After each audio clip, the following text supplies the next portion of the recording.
Jack, you must be going to Celtic Park with an extreme amount of confidence at the moment.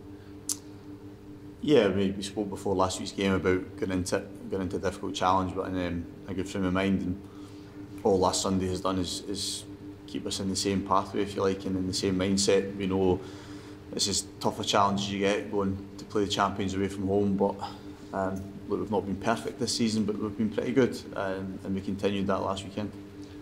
Is the expectation raised now, given the performances so far this season? I don't necessarily think from internally, because again, I've repeated myself and said quite often about us challenging the players and challenging everybody at the club to have that ambition to finish up as high up the table as we can, and to believe that we can compete against every team in the league. So I don't really think it has done. I think we've believed that's where we could get to, and we've challenged the players to do so, but they need to go and do it on the pitch, and at the moment they're doing that. Maybe outside in the Hibs bubble, so to speak, if there were anybody who were doubting that they could compete with Rangers and Celtic, just look at last week. That's probably an indication, a barrier is where he should be. Yeah, well, what we showed is we could do it in that one-off basis, and what we need to do is make sure we can do that continually.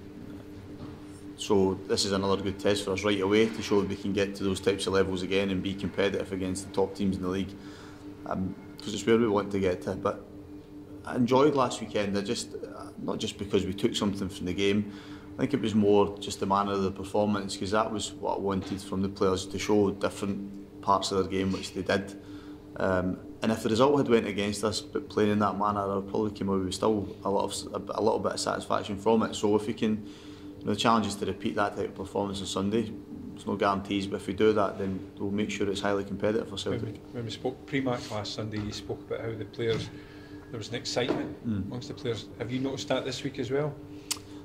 Yeah, I think just that we've had a different weeks. We had a reserve game during the week as well, so sometimes your training week's a bit more fragmented, but in some ways I like that, because naturally when you play such a game as last Sunday and the way the game goes, you do get a little bit of a come down from it. So it allowed us a few days to clear our heads, and certainly from our preparations in the last couple of days and today included have been good again. You're really pleased with where the players are at. A lot of them individually just look in a really good place. They're confident, they feel good about themselves, and yeah, I think they're excited about going. Excited going there at any time, but I think going there when you're up in the same part of the league as Celtic Rangers at the moment and challenging is terrific. Do you have to change your tactics in the way that you did from last weekend against Rangers? Celtic obviously at home, the onus was on them to have a go. I think more just because of what you're dealing with in the opposition. Every team in the league plays in a different way and has different strengths and weaknesses.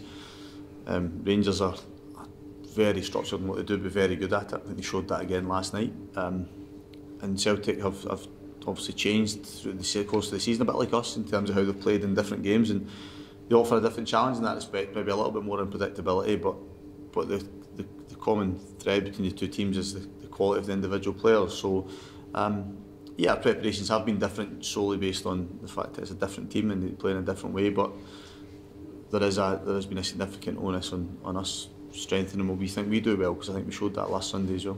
You had that closed door game at the start of the season at Celtic Park. What did you or what can you learn from that going into this tomorrow? Again, no crowds. Yeah, I mean, I didn't.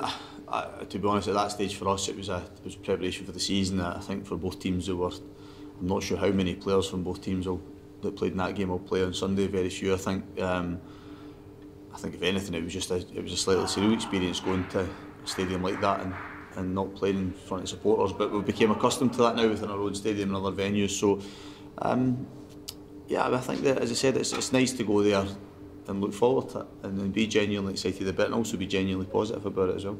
Will this be the biggest difference you'll notice going to somewhere like Celtic Park, where it is usually so loud and so much backing from the home support? I think it's the biggest one, not the biggest one, but it's one where you really miss it. Last Sunday was another one of that because of how the type of atmosphere that would have been in Easter Road last weekend for that game, you yearn for it, and I think it's again, you love going to those types of venues as a player, as a coach, as a manager, and it's something that's missing from our game at the moment. It's obviously hugely debated at the moment, and But yeah, it's something that it really hits home, I think, when you go into these types of fixtures. Was it saddened? Did it sadden you just knowing that fans are getting pushed back further and further now? I think that there's been a lot of talk about it, how it impacts upon the top level because we're missing the atmosphere, and that's what we're talking about there. But I think that for me the bigger picture is how it's impacting upon clubs to all the levels. And I've had playing experience at junior football when I was young. I've had coaching and management experience at Dumbarton and Alloa that have helped me get to where I am now, and it's so vital that these clubs are allowed to continue to thrive and exist, because they play such an important part in people's day-to-day life. And I think what now is there is maybe a little bit better understanding of how significant it is that we get supporters back in grounds, and a little bit maybe understanding of some of the contradictions I think that exist in everyday life that stop some people getting supporters back in. And I think if we can edge towards that, and if it is at the lower levels to begin with, then great. You know, I think that some of us are robust enough higher up the food chain to survive a little bit longer. I think it'd be important if we dealt with that further down at the moment and allowed that to start the process, if you like, and then hopefully as things turn and go in a more positive direction, that we can get the atmosphere back within grounds as well. Is this something that the whole of Scottish football really needs to pull together on then?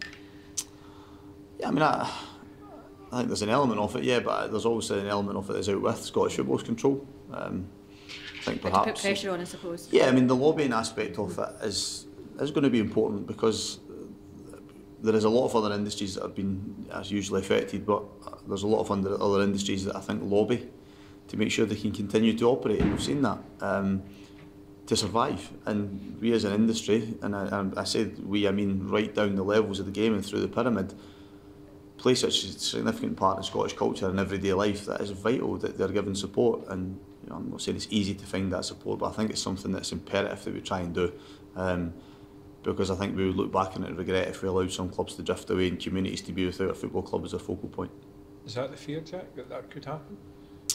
No, I think there's that. I mean, I think when I can only listen to what I hear or what I read, and I think there is that concern from some clubs naturally that what they generate through ticketing revenue and what they sell in a match day is important to their survival. And it may be that they have relatively low fixed costs, but they still need to be financed in some way. And I think if there can be something put in place that assists those clubs, and I'm talking, you know, it could be Lowland League junior teams, League 2, League 1, whatever it might be, that just helps them carry forward. Because as I said, not only has it given me a platform to have a career, but I've seen firsthand the work these clubs do in the communities, and then I've also seen firsthand the people that is a huge part of their lives, going to a football match every single weekend and standing and having social contact with people and having interaction. And I think we need to remember that as well, that people will point to it just being a game, but in this instance I think it is much more than that. A lot of youngsters are missing out on the opportunity not only to play football it's now, but to go and watch their heroes. Yeah. Or people who would be their heroes. And that I think that's something we are conscious of. First and foremost, the participation side is hugely important. Not just because some of these people will go on to make a living, be professionals, but just in general, their well-being from a physical and mental point of view. And then what you don't want is to lose any sort of generation to going and watching football. I don't think we want to ever become accustomed as a culture to not venture now. And I know the people that are involved in arts, etc., would offer the same argument, and quite rightly so, because it's I think going back a long time, going and being entertained is part for life, and I think we've got to be careful that we don't just exist rather than live. Kevin Nisbet's been getting a lot of praise in the last week, especially his involvement in first goal and things like that. Are Hibs fans starting to see that he's more than just a goal scorer? I hope so, because it's what we thought we were getting. That's why encouraged the club to try and bring him here, because we watched him an awful lot and believed that he was somebody that didn't just become attractive because of his goal scoring record, but because of his all-round ability. And that's why I think he can be a major asset for us. I think he's got improvement in him, but he certainly showed this season that he has more than just goals to his game, and maybe that surprised some people, but certainly not us in terms of what we expected from him. And obviously the lower leagues getting closer to start. Can we see potentially more Hibs youngsters sort of going out on loan over the coming weeks? Yeah, we'll have one or two I think that will hopefully be confirmed soon, but we have to be careful as well that we don't leave ourselves short, because we're running out of young players, if you like, and they need to sometimes supplement the first team squad. Obviously Jamie Gullen, Josh Doig, Ryan Shanley have been part of that group and will stay part of that group, but probably the ones that are a little bit older than them, Ben Sterling, Fraser Murray's, I think it's important that their careers don't stall. So hopefully in terms of them there'll be something confirmed over coming days. What's team news for weekend out? Any injuries? Just Scott still remains absent. Noticed him at training this morning, just out watching. Yeah, he's just as I mentioned, he's it was just an ongoing health issue that we're investigating, and you know, at the moment he's unavailable, and it'll be so until we make sure he's okay. Finally, the owner has been singing your praises. Is that nice to hear at any time? It's Well, it's not the vote of confidence, Jack. But it's all right when you're doing okay, isn't it?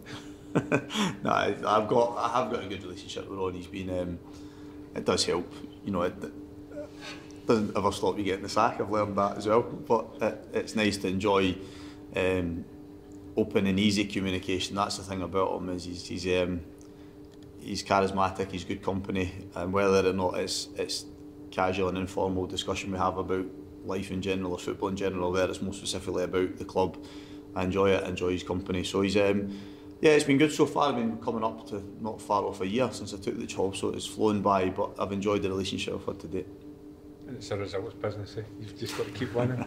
Very much so, yeah. And unfortunately it never changes, and things are going okay at the moment.